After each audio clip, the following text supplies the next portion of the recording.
La droite, de son côté, menace de voter une motion de censure si Emmanuel Macron venait à nommer un Premier ministre issu de ce nouveau Front populaire.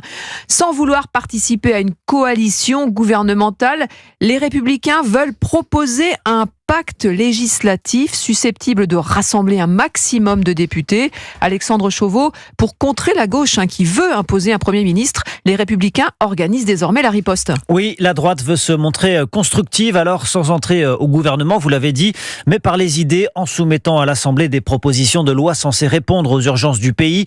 Pour le poste de Premier ministre, Gérard Larcher appelle Emmanuel Macron à prendre son temps, quitte à conserver Gabriel Attal jusqu'en septembre. Le président du Sénat cherche ainsi à apaiser le pays, au moins le temps des Jeux Olympiques. Lui qui qualifie la dissolution de gâchis extraordinaire. On ne joue pas avec la France, accuse-t-il dans le journal Le Monde. D'autres dans son camp esquissent déjà le portrait robot du futur locataire de Matignon, capable de diriger tant bien que mal le pays pendant l'année qui vient. C'est le cas de Bruno Retailleau, invité ce matin de la grande interview de Laurence Ferrari sur Europe 1.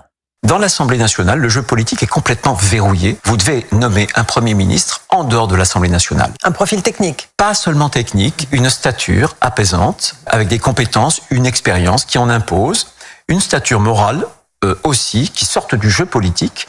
Et on peut parfaitement, avec ce profil-là de Premier ministre, qui serait rassurant aussi pour les Français, établir un programme législatif. Et Bruno Retailleau de citer l'exemple de Jean Castex, qui, au moment de sa nomination en 2020, apparaissait alors comme un profil plutôt consensuel.